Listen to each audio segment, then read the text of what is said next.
Hello guys, today minute ko yung isa nating kabayan, si katulong sa HK sa Facebook. Yan yung Facebook account niya. Nag-aaral kasi siya dito ng driving. So tanungin natin siya paano mag-aral na driving dito sa Hong Kong. Paano? Hello sis. Hello. Hello. First time. Matagal na rin ako yung naka-interview ng kapwa ko kabayan dito sa Hong Kong. Pwede magtanong sa'yo kung paano ba mag-aral ng driving dito sa Hong Kong at saka ano yung mga requirements at saka magastos ba? Medyo. Yung actually sa akin kasi, yung amo ko ang nagpaaral sa akin. Sila yung nag-offer sa akin kasi di ba may alaga ako.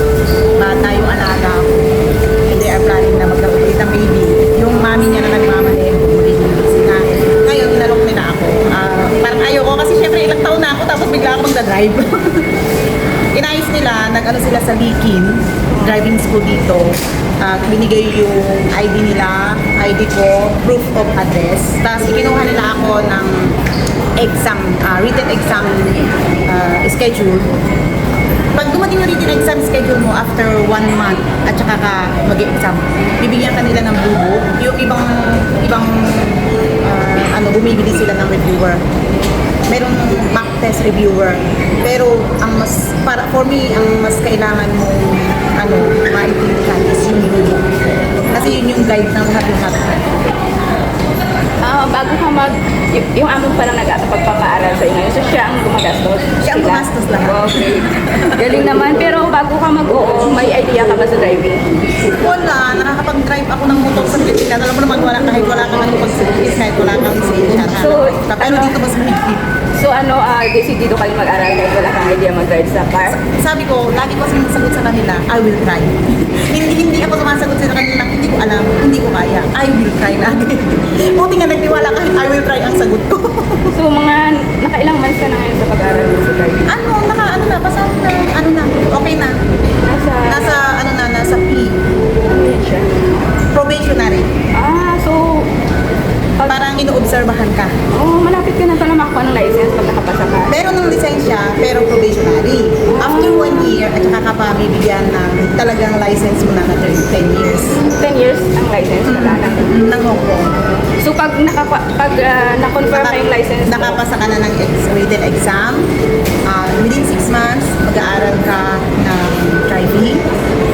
Kasi ng driving school yun. Yung sa kay Likin, 390 per session, per lesson.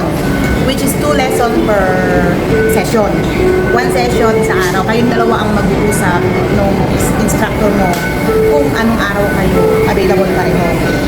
Tapos after nun, at saka ka ng exam, ng practical exam, driving test na, road test, parking.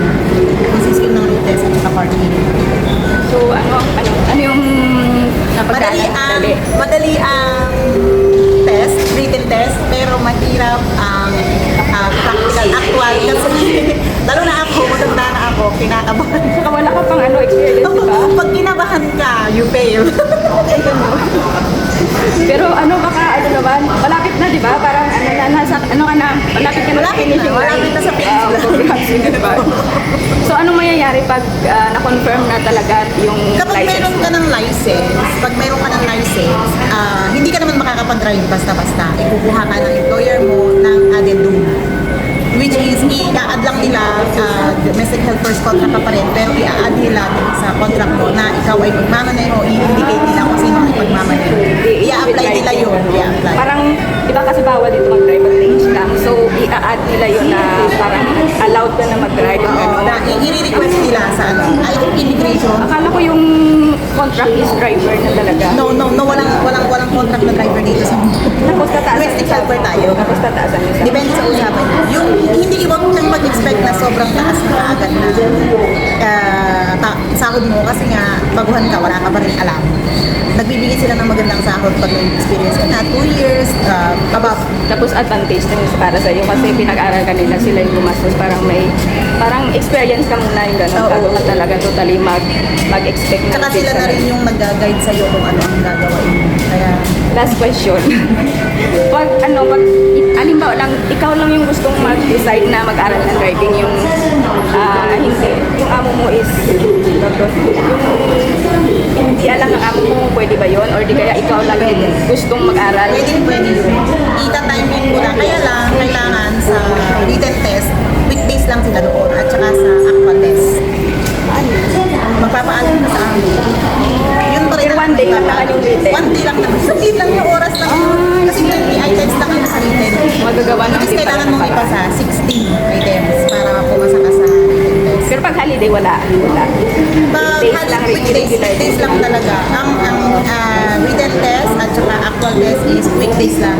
Pero ang driving lesson mo depende sa inyong dalawa ng instructor. Karamihan, Sunday na lang. So may idea ka magkano yung gastos pag galing mo lang, yung ikaw lang yung mag-aral sa sarili mo mag-aral. Yung binayaran kasi namin, more or less, 11 to 12,000 Hanggang dollar. So gagastos ka talaga pag yung ikaw. Pero para naman sa sarili mo yan, parang yung skills na rin yan, di ba, na mag-level up ka, yung ano mo sa sarili mo na hindi ka lang hanggang dyan, di ba? Yes. Tsaka magagamit mo rin naman sa Pilipinas. Yung pag umuwi ka, magagamit mo. Pwede mo rin i-transfer into Pilipinas. International license na yan, di ba? Hindi siya international license. Pwede mo siya i-transfer into Philippine license or meron kang 6 months na pwede mong gamitin magmaneho mo sa Pilipinas yung license mo. May idea ka ba sis yung mga driver sa Middle East, sa Dubai, sa kung saang bansa na pag nag-apply sila dito, parang ano na, yung automatic na may license sila, hindi gano'n. Hindi ganun. Ang alam ko, ipapalit pa rin nila ng license. Pero merong mga instances na kapag meron silang international permit, may permit to drive sila international, makakapag-drive sila.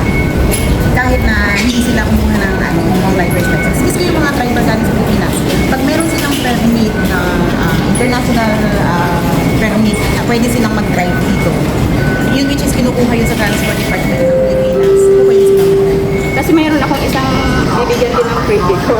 I-meet ko siya pero busy pa siya.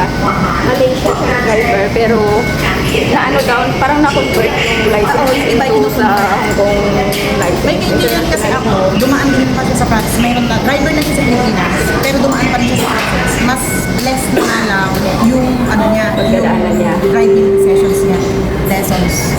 Alam ko din, pag baguhan ka, 20 lessons. Okay.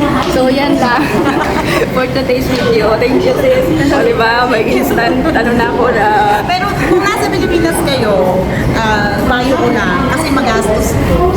Wala ka namang siguradong amo. Much better pumasok kayo as male or female domestic helper and then dito na kayo mag-anak para at least may pang-backup. ang tanong lang kasi, mahirap pumasok na may domestic helper dito. Yun lang yung dapat Maski naman driver, pagtsagaan. maski driver, mahirap pumasok kasi wala namang direct hand driver. Usually, domestic helper talaga. Tsaka karamihan dito yung direct hire. Yung halimbawa may asawa sila dito, ipapakuha ng amo ng asawa. O kaya may kaibigan sila, i-recommend na sila. Yun nga sabi ko, yun yung mas madali. At saka, parang swerte mo na yun. Parang binigay na sa inyo na ano yun na parang blessing na makuha yung husband mo or kapatid mo, yung i-recommend ng amo. Usually ganun.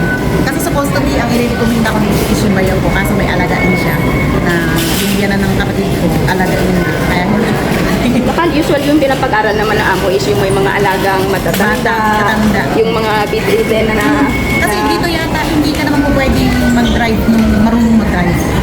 Hindi ka bibigyan ng alin din. Pag ganun ipagdadrive mo. Kasi marunong naman sila capable naman eh. Ang usually nilalagay sa alin doon na pinagdadrive is yung matatandang hindi nakakaya mag-drive at saka yung bata. mabata. At least may idea na tayo. Kaya nga nilalagay nila doon kung sino ang ipagdadrive mo. At least may idea na tayo galing kay Sisi. So, yun lang sis. Thank you. Salamat sa time. Naka 10 minutes tayo. Sobra. So, thank you sis. Thank you very much. Bye-bye. Bye-bye! Panoorin nyo! Yes.